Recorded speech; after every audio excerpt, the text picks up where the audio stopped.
તો વાવાઝોડાને લઈને સાંસદ ધવલ પટેલે પેકેજની માંગ કરી છે। સાંસદ ધવલ પટેલે મુખ્યમંત્રીને લખ્યો પત્ર। વલસાડમાં વરસાદ અને વાવાઝોડાથી નુકસાન થયું છે, રાહત પેકેજ જાહેર કરવા ધવલ પટેલની માંગ। મકાનો અને ઊભા પાકને નુકસાન થયું છે। ધવલ પટેલે નિવેદન આપ્યું અને ગઈકાલે સ્થળ પર જઈને તેમણે નિરીક્ષણ પણ કર્યું હતું। ઘણા બધા કાચા મકાનો જે છે એ ધ્વસ્ત થઈ ગયા છે। દક્ષિણ ગુજરાતમાં તબાહી મચી હતી અને ખાસ કરીને અમારા વલસાડ જિલ્લામાં દરિયાકાંઠાના ગામો સાથે જ અમારા નવસારી જિલ્લામાં ચીખલી અને વાંસદા, ડાંગ અને સાથે સાથે ધરમપુર અને કપરાડામાં પણ નુકસાન પહોંચ્યું છે।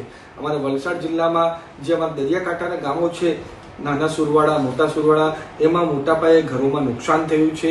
એની સાથે સાથે જે અમારા માછીમારોની બોટ છે એમાં પણ નુકસાન પહોંચ્યું છે। એની સાથે જ અમારા વાંસદાના સિંધાઈ ખાતે 250 થી 300 ઘરમાં મોટા પાયે નુકસાન થઈ ગયું છે। ઘરો તૂટવાની ઘટના બની છે, પૂરેપૂરી રીતે છાપરા પણ ઉડી ગયા છે।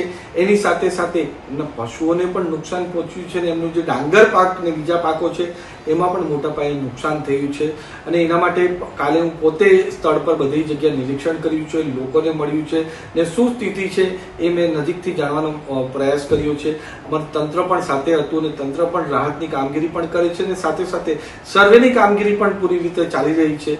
અને હંમેશા અમારા મુખ્યમંત્રી ભૂપેન્દ્ર પટેલ સાહેબે પૂરા ગુજરાતમાં સારામાં સારી કામગીરી કરી છે। જ્યારે જ્યારે આવી કોઈ આપદા આવે છે ત્યારે એમને મદદ કરી છે। તો પાછી અમારા મુખ્યમંત્રી ભૂપેન્દ્ર પટેલ સાહેબને હું વિનંતી કરવા માંગુ છું, લેટર મારફતે પણ એમને વિનંતી કરી છે, સાથે સાથે એમના ઓફિસમાં ટેલિફોનિક ચર્ચા પણ કરી છે કે જે આ મોટી આ તબાહી મચી છે, હોનારત જે અમારા દક્ષિણ ગુજરાતની અંદર થઈ છે, એમાં વિશેષ કરીને આપણા તંત્ર સાથે સંકલન કરીને જલ્દીથી જલ્દી જે સર્વેની કામગીરી થઈ એને માટે એક પેકેજની ઘોષણા કરવામાં આવે। જે અમારા કૃષિનો પાકનો પણ નુકસાન થયું છે એમાં પણ જલ્દીથી જલ્દી સરકારના માધ્યમથી એમને ભરપાઈ કરવામાં આવે, તાકી જે અમારા લોકોને જે આમાં મુશ્કેલી વેઠવાનો વારો આવ્યો છે એમની જિંદગી પાછી પહેલાની જેમ પટરી પર આવી જાય અને પાછું એમને સારી રીતે જીવી શકે, એના માટે બધા સાથે મળીને પ્રયાસ કરીએ। એટલે મુખ્યમંત્રી ભૂપેન્દ્ર પટેલ સાહેબને મેં વિનંતી કરી છે। મને 100% ખાતરી છે કે હંમેશાની જેમ ભૂપેન્દ્ર પટેલ સાહેબ આમાં પણ અમારી મદદ કરશે જ।